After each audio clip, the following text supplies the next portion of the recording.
cette vidéo. Dans cette vidéo, nous allons nous intéresser une nouvelle fois au théorème de Thalès. Je vais d'abord te raconter une petite légende sur comment le théorème de Thalès aurait été découvert. J'en ai déjà parlé dans une vidéo précédente. Nous chercherons à répondre à la même question que Thalès s'est posée à l'époque. Donc, une légende raconte qu'au 7e siècle avant Jésus-Christ, on mit Thalès au défi de mesurer la hauteur de la pyramide de Khéops, qui se situe en Égypte. Il accepta le défi, mais vu qu'il ne disposait pas d'instruments de mesure modernes, comme des mètres, il put se servir de son expérience scientifique. Après mûre réflexion, Thalès se fit une réflexion.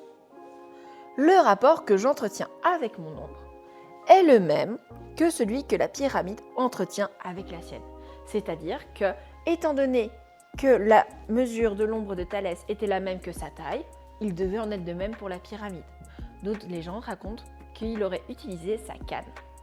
Dans un premier temps, je te propose de démontrer. Commençons d'abord par énoncer nos hypothèses et thèses. Donc, je te rappelle, nos hypothèses, ce sont les informations que nous connaissons à l'aide de notre dessin. Donc, notre dessin, ici, représente notre situation, c'est-à-dire la hauteur de la pyramide, la hauteur de Thalès et leur ombre. Bien évidemment, ce n'est pas à l'échelle, c'est juste pour avoir une représentation, un schéma de travail. Étant donné que pour mesurer la hauteur d'un objet, et donc de la pyramide, nous allons calculer de façon perpendiculaire par rapport au sol, nous pouvons dire que AE est perpendiculaire au sol. Donc le segment AE est perpendiculaire à la droite CE. Thalès se trouve également droit par rapport au sol. Donc si on mesure sa hauteur, on verra que celle-ci est perpendiculaire au sol. Donc le segment BD est perpendiculaire à la droite CE qui, encore une fois, représente notre sol, ici. Ok, étant donné que AE et BD sont tous les deux perpendiculaires au sol, nous pouvons dire que le segment AE est parallèle au segment BD. Concernant notre hypothèse, nous devons revenir à la phrase que Thalès a énoncée précédemment. Je vais te la réafficher tout de suite.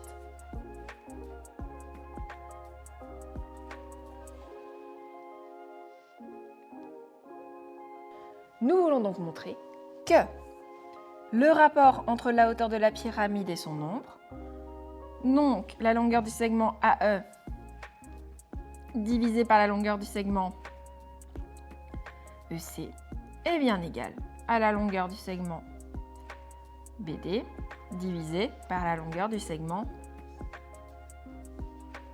DC. Passons maintenant à notre démonstration. Donc, intéressons-nous au triangle AEC et BDC.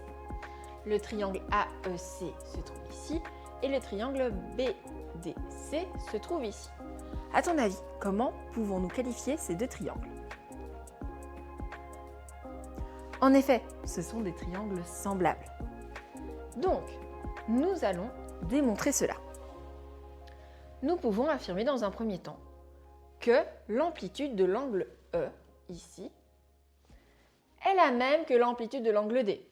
En effet, ce sont tous les deux des angles droits.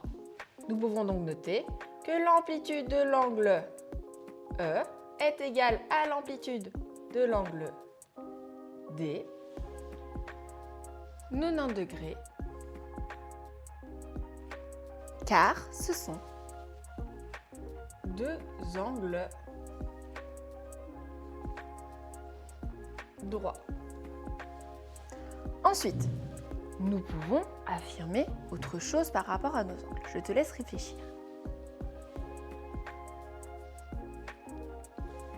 En effet, on a bien que dans nos deux triangles, l'angle C, ici présent, appartient à ces deux triangles.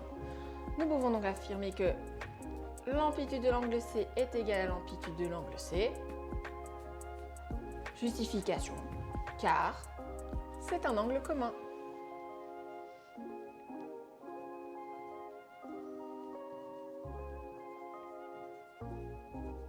En effet, cet angle appartient à nos deux triangles. Nous avons donc que par le cas de similitude AA, nos deux triangles AEC et BDC sont semblables. Nous pourrons donc en conclure que les côtés homologues sont de longueur proportionnelle et que, étant donné que nous sommes dans des figures semblables, nous pouvons écrire des égalités de rapport.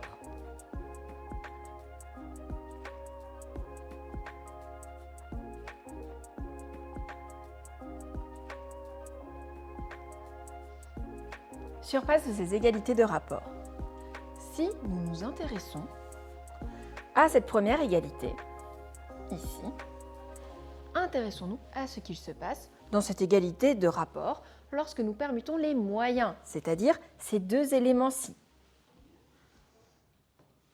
Nous aurons donc la longueur du segment AE divisée par, donc celui-ci qu'on va échanger de place, la longueur du segment EC, qui sera égale à la longueur du segment BD divisé par la longueur du segment DC. Et voilà, si tu observes bien, nous arrivons à l'égalité de rapport que nous souhaitions démontrer.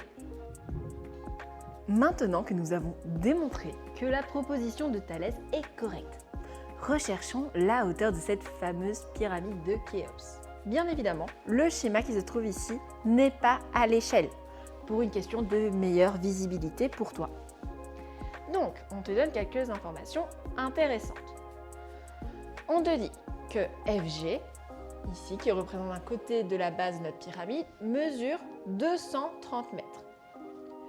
Que BD, qui représente Thalès, mesure 2 mètres. Et que DC, qui représente l'ombre de Thalès, mesure 3 mètres. On nous dit également que la distance entre ce point-ci de la pyramide et le point C mesure 105 mètres. Ici, tu as une représentation 2D de la situation. Donc, nous, ce qui nous intéresse, c'est de connaître ceci. La hauteur de notre pyramide que nous ne connaissons pas. Nous allons annoter notre petit schéma à l'aide des mesures qu'on nous a données précédemment. Bon, ici, FG n'est pas présent sur notre schéma.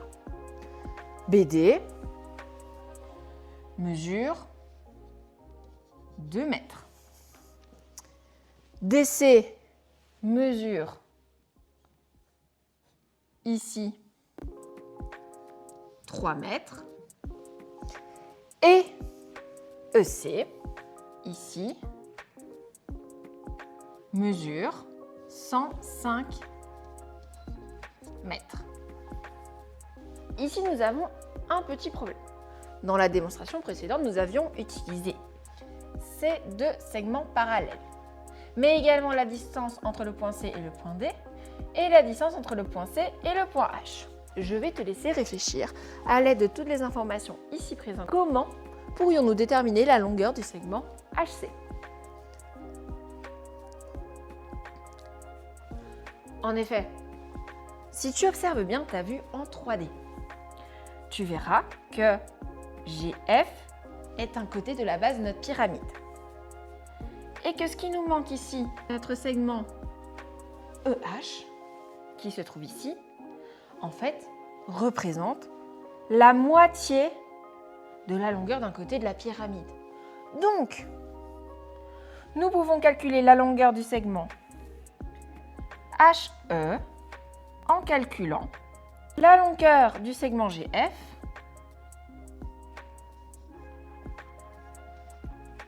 que nous allons diviser par 2, ce qui va nous donner 230 divisé par 2, donc 115 mètres.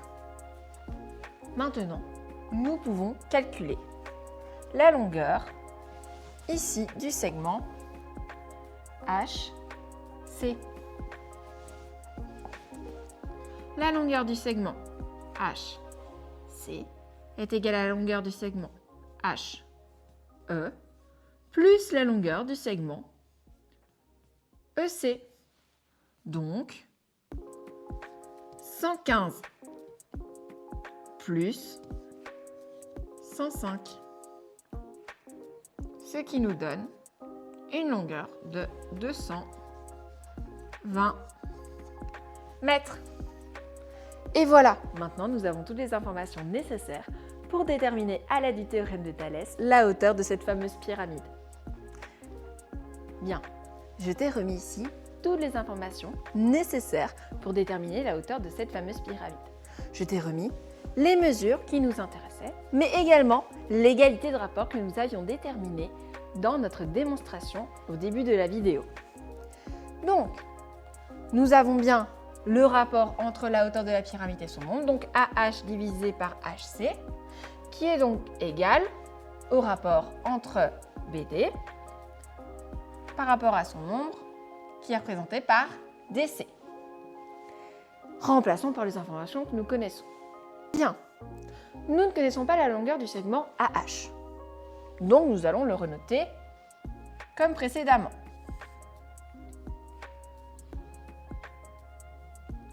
Cependant, nous connaissons la longueur du segment HC que nous avons précédemment calculé.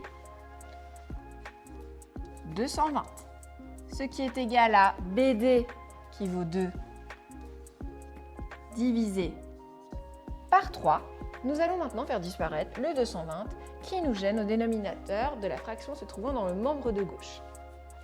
Donc pour cela, nous allons multiplier chaque membre de l'égalité par 220. Dans le membre de gauche, si nous multiplions la longueur du segment AH divisé par 220 par 220, nous faisons tout simplement disparaître. Donc nous obtenons simplement la longueur du segment AH, qui sera donc égale à 2 tiers multiplié par 220. Maintenant, si nous calculons à la calculatrice 2 tiers multiplié par 220, nous obtenons une valeur de plus ou moins 146,67 mètres. Et voilà, nous avons déterminé, comme Thalès à l'époque, la hauteur de la pyramide de Khéops. Attention cependant, cette hauteur était valable au 7e siècle avant Jésus-Christ. En effet, de nos jours, cette pyramide a une hauteur d'environ 137 mètres. N'hésite pas à aller voir les autres vidéos de ma chaîne si tu veux en apprendre un peu plus sur les maths et comment réaliser les exercices que tu pourrais rencontrer en cours.